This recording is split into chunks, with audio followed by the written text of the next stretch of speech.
Govinda Gopala. Hello my dear friends, आप लोगों का बहुत बहुत स्वागत है फिर से बालाजी इंडियन कोडर्स में। जैसा कि हम अभी सी प्लस प्लस के बारे में पढ़ रहे हैं, थोड़ा बहुत देख रहे हैं, ज़्यादा डीपली में नहीं पढ़ रहे हैं। तो मैं आपको केवल आज एक लास्ट वीडियो करके दिखाता हूँ, बताता हूँ, जिसमें हम थोड़े थोड़े कंसेप्ट देख लेंगे और इसमें आगे हम डीपली नहीं जाएंगे। तो गाइज, जो हमारा क्लास और ऑब्जेक्ट के बाद जो हमारा नेक्स्ट है वो है डेटा एब्स्ट्रैक्शन।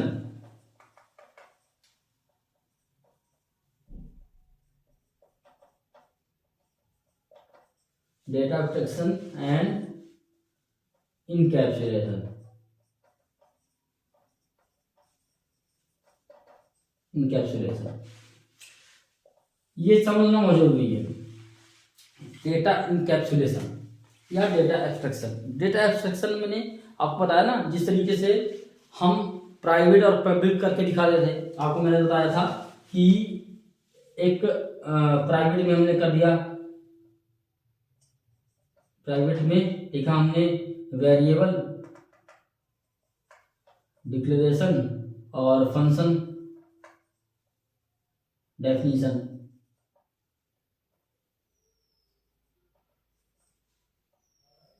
फंक्शन, ठीक है ना। फिर पब्लिक में लिख दिया, पब्लिक में कर दिया वेरिएबल, वेरिएबल और फंक्शन, फंक्शन, ठीक है ना। अब ये जो है एक क्लास के अंदर है, इसके अंदर है, क्लास के अंदर है, क्लास।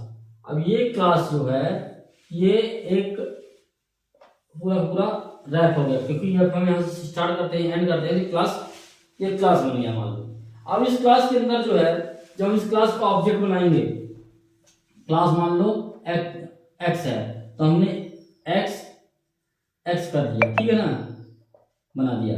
अब ये एक्स के नाम से जब बना, तो जब ये ऑब्जेक्ट एक्सेस करेगा तो ये ऑब्जेक्ट एक्सेस करेगा यहाँ पे जाकर के, इस वाले पब्लिक वाले ब्लॉक में, इस वाले ब्लॉक का एक्सेस करेगा करके। और इसमें से जो है हमने वेरिएबल यूज किए हैं, असाइन किए हैं यहाँ से, तो प्राइवेट से। तो इन चीजों को, ये जो है इसको और कहीं यूज नहीं होगा, ये केवल और केवल इसी बस में यूज होगा। यहाँ पे बाहर नहीं यूज हो सकता, यहाँ बाहर नहीं यूज कर सकते, केवल इस पब्लिक के अंदर हम प्राइवेट को यूज कर सकते हैं। इसी के अंदर एक क्लास के अंदर ही यूज कर सकते हैं, जिस क्लास में हम प्राइवेट बनाए हैं उसी क्लास के अंदर यूज कर सकते हैं उस वेरिएबल को। अदरवाइज वेरिएबल या फंक्शन दोनों ही मेंबर्स को हम केवल उसी के अंदर यूज कर सकते हैं, नहीं तो हम प्राइवेट कहीं यूज नहीं कर सकते हैं। तो ये जो पार्ट है इसको कहते हैं data abstraction, data hiding, data security. ये चीज जो है तो हमने सिक्योर कर दिया। ये केवल जो ये कम्युनिकेट होगा तो केवल इतने बस से होगा, इतने बस से, अदरवाइज इसके साथ नहीं होगा। ये इसके साथ कम्युनिकेट होगा, ये इसके साथ। तो जो बाहर का बंदा है या जो भी देख रहा है तो वो यहीं तक पहुंच पाएगा, इस ब्लॉक के अंदर नहीं पहुंचेगा। जो ये ब्लॉक है उसको वो उस ब्लॉक तक नहीं पहुंचेगा, उसकी उस ब्लॉक को नहीं ओपन कर पाएगा वो, और ये हाइड रहेगा। तो गाइस, यहाँ पे ये डेटा एब्स्ट्रैक्शन मतलब यही है। अब जो है इनकैप्सुलेशन। इनकैप्सुलेशन मीन्स कैप्सूल के अंदर, मतलब क्लास जो है तो एक कैप्सूल है। कैप्सूल, कैप्सूल जानते हैं ना, कैप्सूल कैसा होता है, ऐसा होता है, इस तरीके से, बीच में ऐसे, एक तरफ ऐसे लाइन लाइन होता है, एक तरफ एक खाली होता है, ठीक है ना। ये कैप्सूल है। कैप्सूल क्या है, कैप लगा के दोनों तरफ से बंद है, ये दोनों तरफ से, यहाँ पे दोनों तरफ से कैप आके बंद है, इसमें कुछ पिल्स भरी हुई है, ठीक है ना। तो ये कैप्सूल की तरह क्लास है। कैसे कैप्सूल की तरह है, जैसे मान लीजिए कि ये एक क्लास है, क्लास, इसके अंदर आपने ओपन किया, क्लोज किया, और यहाँ पे आपने डाल दिया डेटा मेंबर्स, मेंबर्स बना दिया। इसके अंदर डेटा भी है, फंक्शन भी है, दोनों है। तो अब ये जो है तो एक कैप्सूल बन गया, ये जो है एक कैप्सूल बन गया, बंद है। एक कैप्सूल के अंदर। अब इस कैप्सूल को जहां भी ले जाओगे ना, वो आराम से सारी की सारी चीजें इसके अंदर जितनी भी चीजें लिखी हुई हैं, ये सारी सारी चीजें पहुंच जाएंगी वहां पे। इसका ऑब्जेक्ट जैसे ही बनाएंगे हम, मान लीजिए कि ये आइटम है और ये आइटम का हमने क्लास बनाया, यहाँ पे ऑब्जेक्ट बनाया, एक्स बनाया, तो इसकी सारे एलिमेंट यहाँ पे पहुंच जाएंगे, प्राइवेट नहीं, प्राइवेट छोड़ करके, क्योंकि डाटा स्ट्रक्चर कर दिया वो। तो कैप्सूल मतलब क्या होता है, मेंबर को और फंक्शन को लेकर के दोनों को यहाँ पे जितने भी मेंबर्स इसके हैं कैप्सूल की तरह चला जाता है। और इसका स्ट्रक्चर कैसे दिख रहा होता है, डेटा मेंबर्स, ये है एक पार्ट इसका हो गया, नीचे वाला पार्ट हो गया कौन सा, फंक्शन मेंबर्स,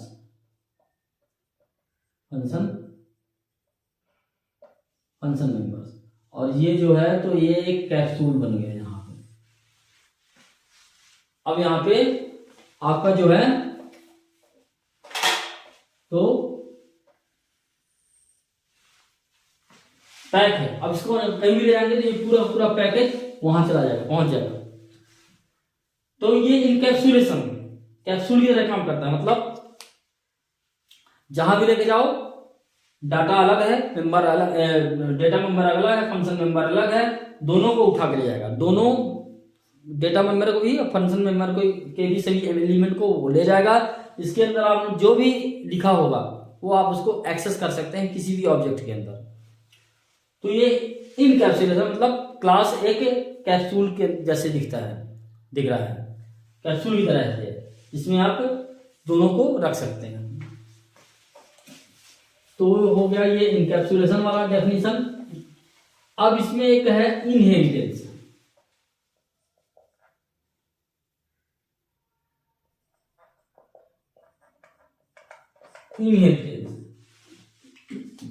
मैं फिर से बताना चाहूंगा, मैं जब दूसरी लैंग्वेज के बारे में पढ़ेंगे, हम लोग पढ़ेंगे, उस टाइम इनको मैं और डीप से पढ़ाऊंगा। मैं केवल एक इसका ओवरव्यू दे रहा हूं कि है क्या चीज C++ में। तो इनहेरिटेंस क्या है, जैसे होता है ना कि इनहेरिट होना, मतलब क्या कह सकते हैं आप, उसकी आवृत्ति होना। हिंदी में जो नहीं आ रहा है मेरे को, जैसे बच्चों में होता है इनहेरिटेंस, इनहेरिट होकर के आ रही है गुण, जैसे है ना कि दादा के गुण जो है तो पिताजी में आए, पिताजी गुण बच्चों में आए, बच्चों के जो है तो औरों के बच्चों में चले गए, इस तरीके से चले गए, मतलब और बच्चे में चले गए, तो इनहेरिटेंस। तो इसमें जो है तो मतलब इसका क्या, जैसे मान लीजिए कि आपने एक क्लास बनाया, क्लास ए बनाया, तो उस क्लास को एक पेरेंट हो गया। अब हमने क्लास चाइल्ड बनाया, चाइल्ड क्लास बनाया बी, तो इसके जितने मेंबर्स हैं वो बी के अंदर आ जाए, बी के जितने भी क्लास हैं, जो भी मेंबर्स हैं सी में आ जाए, क्लास सी आ जाए, डी आ जाए, इस तरीके से चलता रहे वो। अब इनहेरिटेंस भी कई तरीके से होते हैं, कई तरीके के हैं, इसमें कुछ हुआ भी सकते हैं, कुछ ना भी जाए, कुछ चला जाए, कुछ ना जाए, इस वजह से हम सब कर सकते हैं। इसमें हम एक्सेसिबिलिटी के ऊपर पब्लिक, प्राइवेट, फ्रेंड, ये सब चीजें हम लगा करके हम इसको कर सकते हैं। वो हम बाद में दूसरे लैंग्वेज में करके देखेंगे। ये केवल आपको ये बता दूं मैं, इनहेरिटेंस भी एक चीज होता है ऑब्जेक्ट ओरिएंटेड प्रोग्रामिंग में। अब है इसमें क्या, पॉलीमॉर्फिज्म। टॉपिक क्या है, पॉलीमॉर्फिज्म।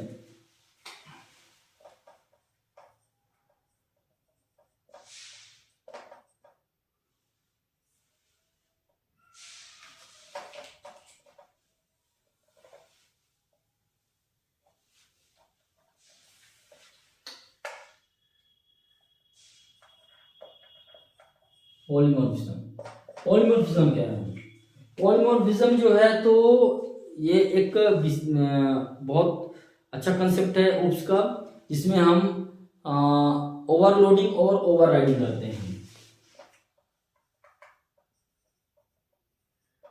ओवरलोडिंग और ओवरराइडिंग,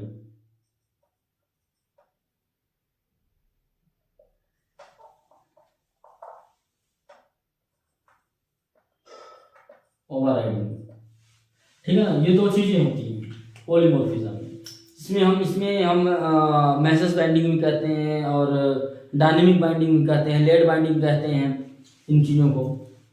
तो हम जब फंक्शन को ओवरलोड करते हैं तो ओवरलोडिंग कराता है, और जब हम किसी ऑपरेटर को, किसी चीज़ को ओवरराइड करते हैं, किसी फंक्शन को ही हम सेम नेम से, सेम पैरामीटर से ओवरलोड कर देते हैं, ओवरराइड कर देते हैं उसको, तो वो ओवरराइड कहलाता है। तो ओवरलोडिंग, ओवरराइडिंग मैं आपको पूरा सब चीज़ें जो है ना, क्योंकि C++ में आप बनाएंगे नहीं प्रोजेक्ट, आप आज के डेट में इतने एडवांस लैंग्वेजेस हैं, आप उनमें पढ़ाएंगे। इन सब चीज़ों को मैं उसमें बताऊँगा जो कि हमें आगे चल के यूज़ होगा इन चीज़ों को, क्योंकि अभी हम अपना टाइम फालतू खराब करें कोई मतलब नहीं है। हमें टाइम करना है जिसमें